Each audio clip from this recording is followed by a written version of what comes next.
Hello, my name is Christopher Thomas. I am the data compliance analyst with the Office for the Lancaster County Homelessness Coalition. This is a training video on how to use Empower Lancaster. Specifically in this video, we will look at two things. One is move-in dates, and the other is exiting clients. These are related, but different things. We're going to talk about them separately. We will talk about move-in dates first. Move-in dates are they're what they sound like, right? It's a date that a client was moved into permanent housing. They are a part of certain types of program, not all programs. So they're going to be specific to rapid rehousing, which in Lancaster County we call Pathways to My Home for the most part, and permanent supportive housing. There's a variety of permanent supportive housing projects around the county.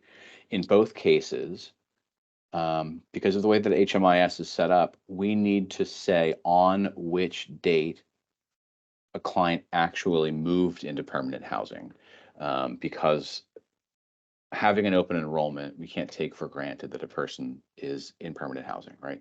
So thinking about pathways, the assumption is that a client is coming into this project literally homeless, maybe in a shelter project. They hopefully will leave. They'll exit housed. But one of the things that's going to happen during the time they're in the project between entry and exit is their move-in. Right. We're just looking at Sheldon's test client here. You'll see under open program name, Sheldon is open under Echoes Pathways to My Home project since 2/15/2023, so about a year. At some point, ideally in a person's time in Pathways, they will move into housing and they will remain open after that date, right? So we need to be able to differentiate between of all of the Pathways clients.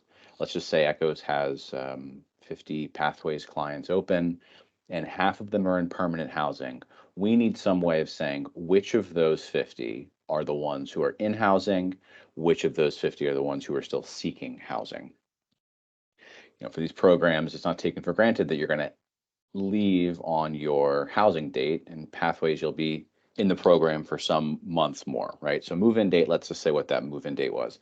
And we have to do this because HUD requires it of us, and it lets us give an accurate accounting of how many people were in beds serving people experiencing homelessness, either on a given night in the case of the PIT count or over the course of a whole year in the case of the LSA. The reason there's a separate little training about this is that it's very easy to miss. It's not obvious. So we need to make sure we talk about it. Let's imagine that today's 2/29/24. Let's imagine Sheldon was placed in permanent housing via Pathways yesterday. So I need to enter a move-in date for Sheldon's Pathways enrollment. I'm going to do that by clicking here on case management and then on program enrollment. Here I see the client's enrollment screen. I see all of Sheldon's prior enrollments, his current enrollments. Here I see his Pathways, Echoes Pathways enrollment. And here, under this one-time fields column, I see a button. This can be different depending on different program types. Like I said, for rapid rehousing and permanent supportive housing, when we click this, we will get a move-in date field.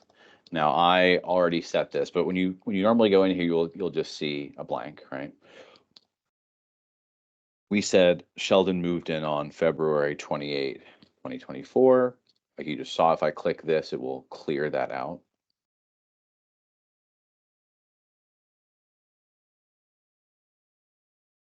So now EL knows that Sheldon is still enrolled. He's still open under Pathways, but he's moved in. So he's occupying a permanent housing bed that he got through the Pathways program.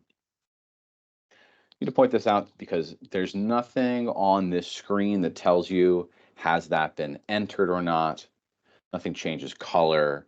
Nothing jumps out at you. So it's really important to remember. It doesn't have to be the exact same day, but if you help to house someone in a Pathways or rapid rehousing project, to make sure and enter their move-in date in here.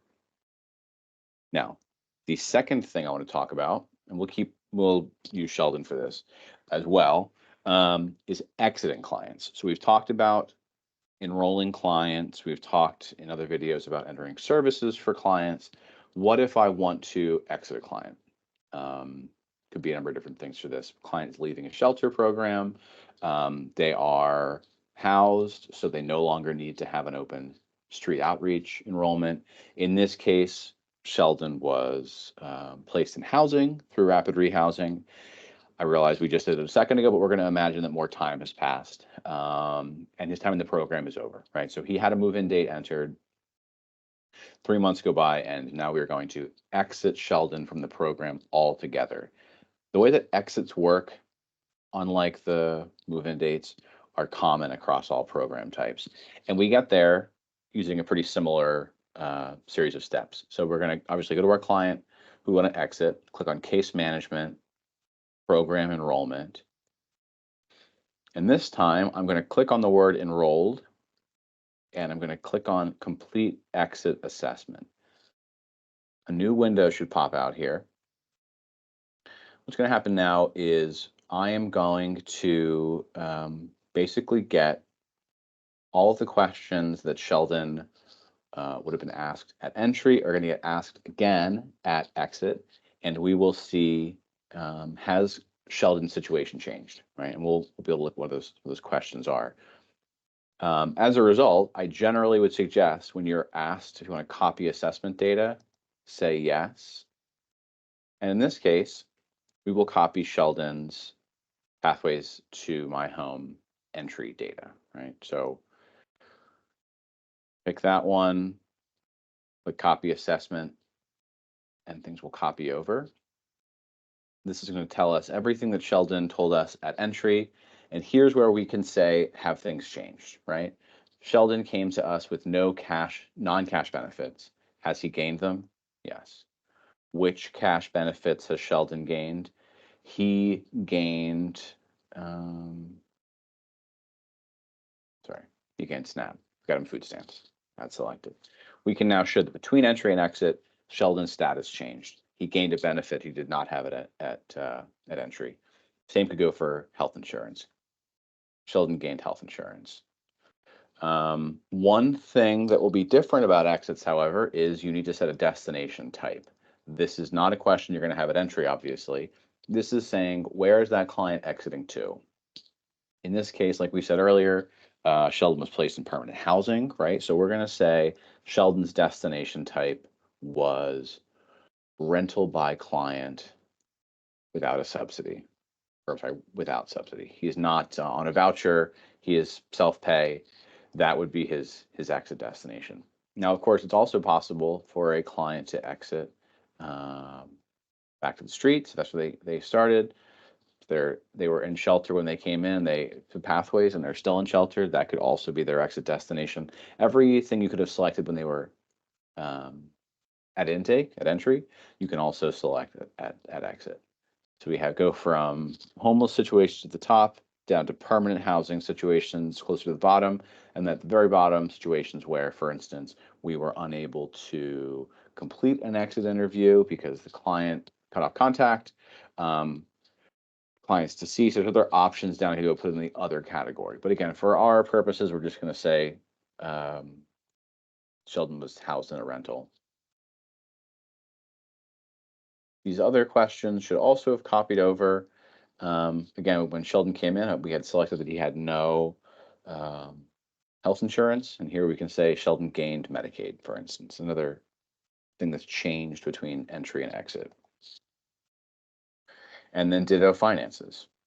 Has Sheldon gained income during the time that he was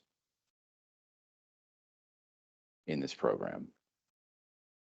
So we obviously, as before with entry, we can enter more than one. If we have more than one, you can set the interval if it's different for different sources. So we'll save that. And the last step is just going to be to confirm the begin and end dates, right? So we're exiting Sheldon today on 2/29. Everything looks good. I'm going to click save. Done.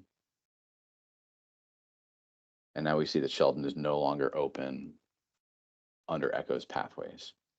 So again, really quick in summary, we talked about how certain project types, particularly rapid rehousing and permanent supportive housing, require that we enter move-in dates for clients using the program enrollment screen one-time field, right? So we put it in here. We also looked at exiting clients, which we do by clicking on the enrolled button under status and then picking complete exit assessment.